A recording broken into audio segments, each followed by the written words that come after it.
Glorificado seja o Pai, o Filho e o Espírito Santo, como foi no início, agora e para sempre. Amém. Esse hino antigo retrata 3 eras de adoração. Como foi no início, a adoração do antigo Israel. Como é agora, a adoração cristã e para sempre, a adoração celeste. De certa forma, diferenciar a adoração nessas 3 eras enfatiza sua descontinuidade. Embora exista alguma descontinuidade entre a adoração de Israel e da Igreja, existe também continuidade. A continuidade está na frase "para sempre" do antigo hino. Cristãos têm lutado com a questão da continuidade e descontinuidade da adoração. E a confusão nessa questão tem levado a problemas práticos na congregação. A solução é encontrada nos fundamentos da adoração bíblica. Entender como foi a adoração no início e a adoração agora nos levará a adorá-lo na eternidade. Perceber como sempre deve ser. Quem deve ser o centro da verdadeira adoração e, consequentemente, o propósito do que fazemos quando nós nos ajuntamos como igreja para adorar. A Escritura nos apresenta 2 descrições de adoração celestial, que demonstram o fundamento da nossa discussão. O primeiro é um contexto de adoração do Antigo Testamento, e o outro é do Novo Testamento. Em ambos os casos, essas descrições da adoração celeste foram apresentadas durante um período problemático de adoração terrena, que revela que os problemas com a nossa adoração são resolvidos quando adaptamos à adoração celeste.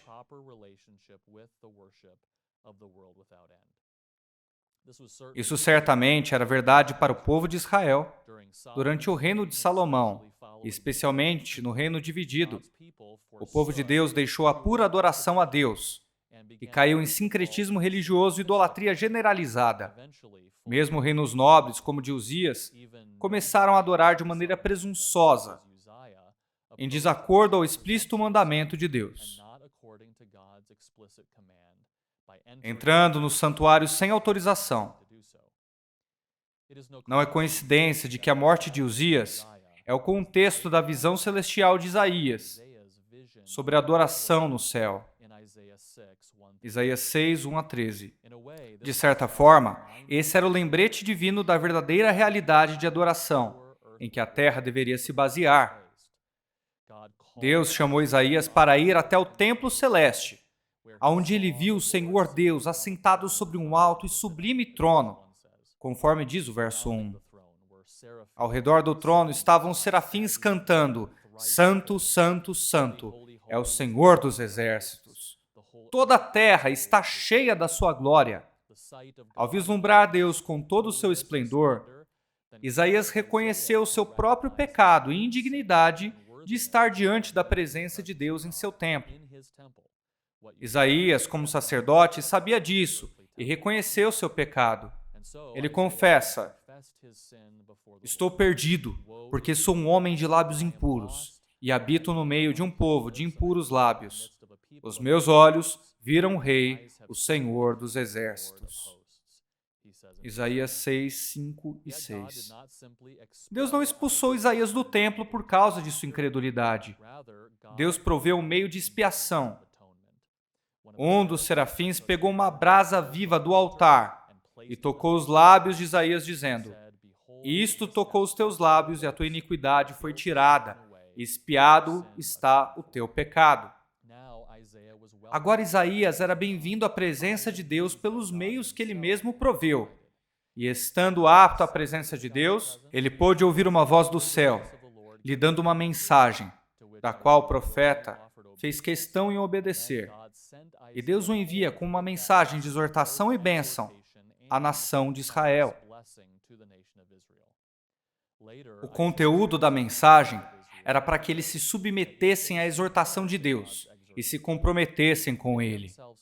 A promessa é: o Senhor dos exércitos oferecerá um grande banquete para todos os povos do mundo, Será um banquete delicioso, com vinho puro e envelhecido, e carne da melhor qualidade. Isaías 25, 6. Deus demonstra sua disposição em perdoar pecados através de um banquete.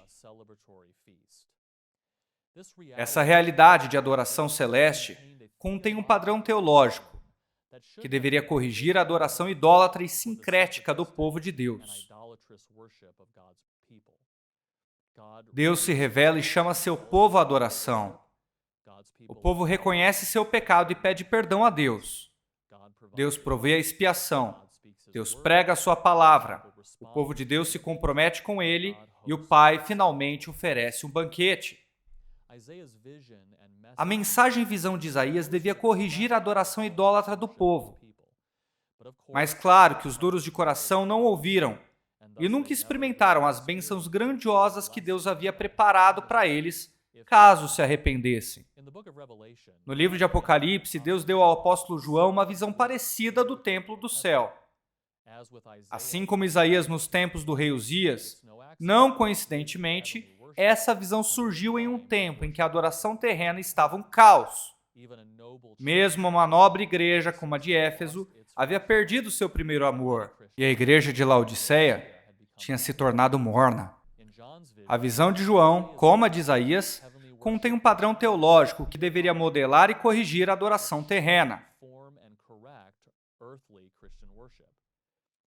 Tudo começa com um chamado à adoração. Subam! Nós lemos no capítulo 4, verso 1.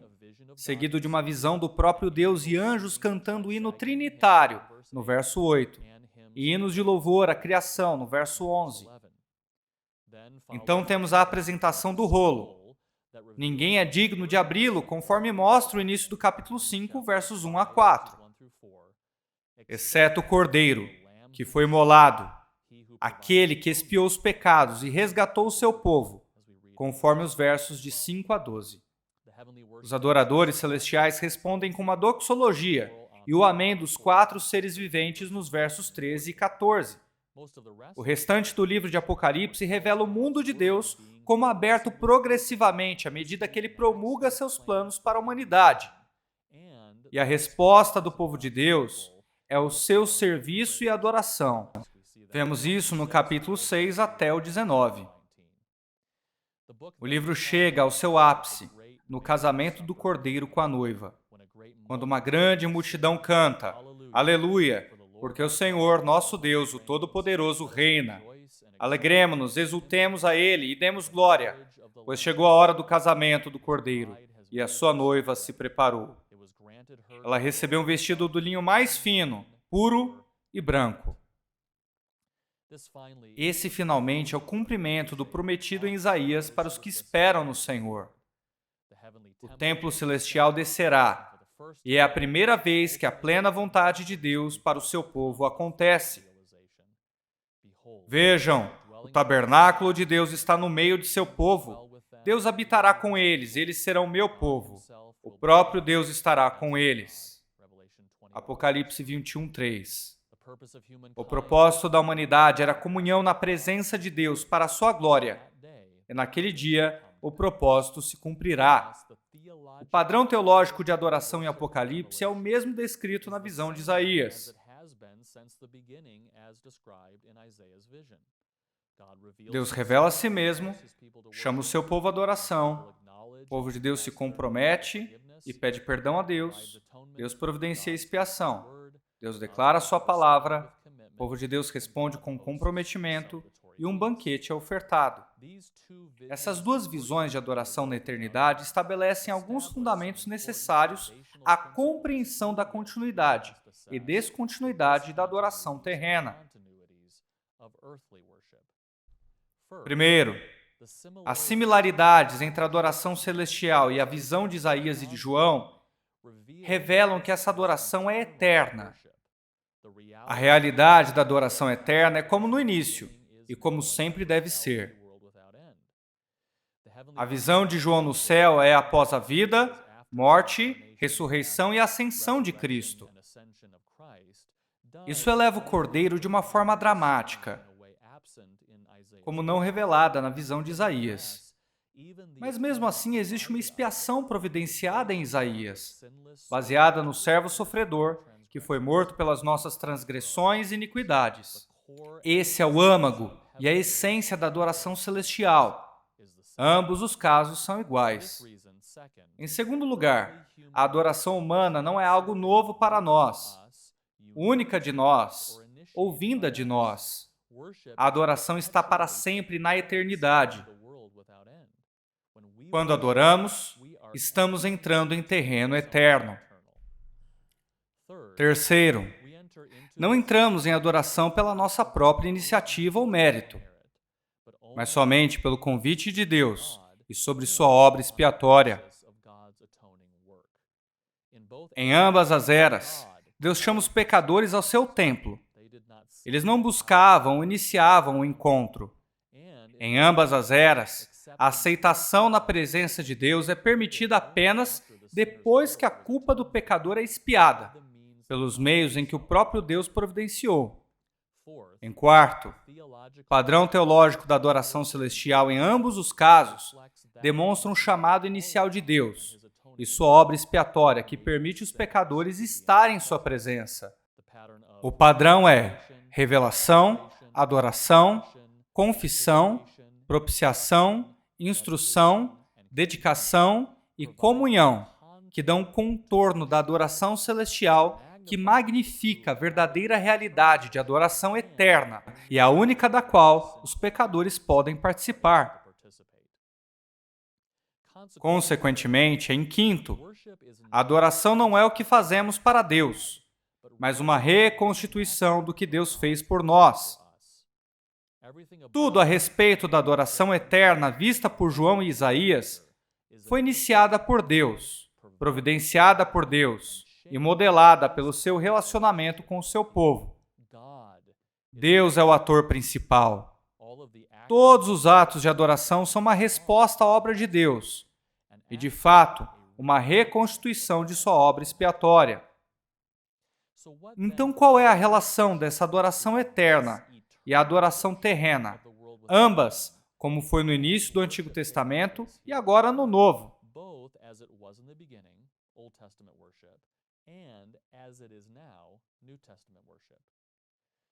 É importante entender essa questão, já que a história da igreja demonstra vários erros da adoração cristã que resultaram em um entendimento equivocado entre a adoração bíblica no início, a de agora e a eterna.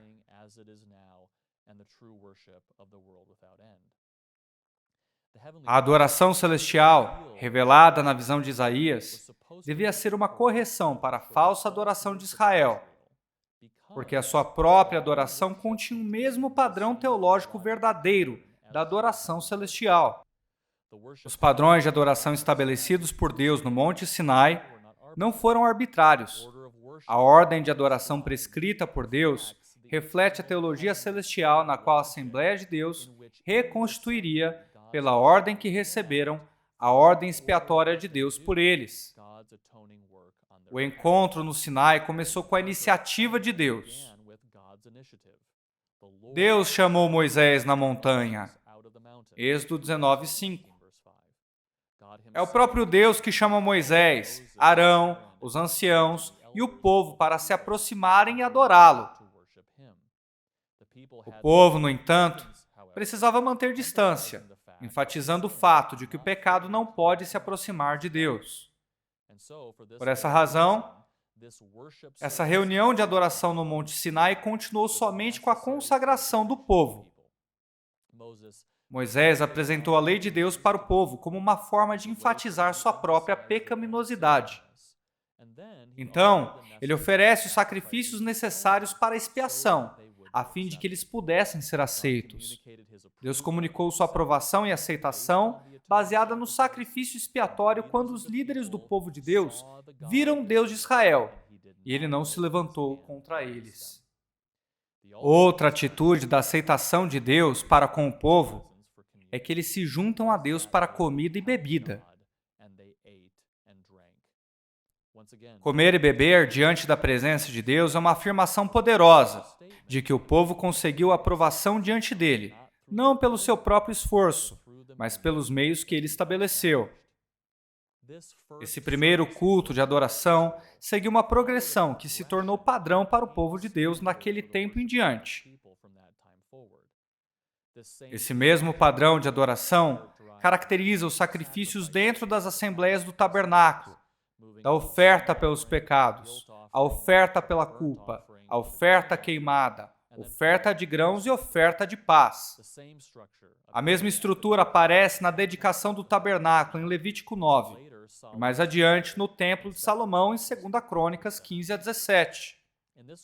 Dessa forma, a adoração de Israel incorpora o mesmo padrão teológico da adoração eterna no céu.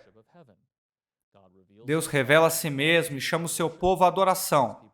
O povo de Deus reconhece e pede perdão a Deus. Deus provê expiação, declara a sua palavra. O povo de Deus responde se comprometendo e Deus oferece o banquete da vitória. A adoração de Israel não é como a do povo pagão ao seu redor, baseada em iniciativa própria. Mas a iniciativa do povo de Deus era uma reafirmação do que Deus havia feito por eles em sua aliança. Deus chama esses atos de adoração de memoriais, que significam mais do que uma simples lembrança passiva da obra expiatória de Deus, mas, de fato, uma reafirmação do que Ele fez. Esse princípio memorial é aplicado a todo o Shabá, cada um dos dias santos, festivais e assembleias solenes de adoração em Israel. Em cada caso, a estrutura das assembleias de adoração segue uma ordem teológica, em que os adoradores reencenam a aliança que têm com Deus através da expiação que Ele proveu, culminando no banquete que celebra a comunhão que eles têm com Deus, por causa do que Ele fez por eles. Mas esses atos de reafirmação não olham apenas para o passado. Como a visão de Isaías revela, eles também olham para cima, para a verdadeira adoração celestial e vindoura.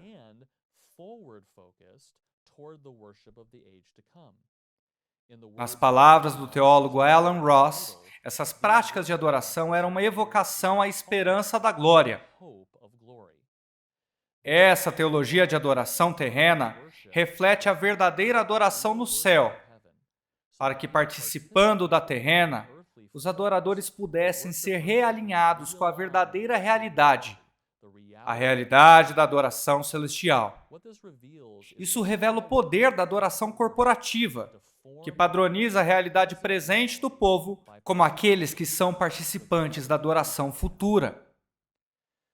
Então existe uma relação entre a adoração de Israel e a verdadeira adoração celestial.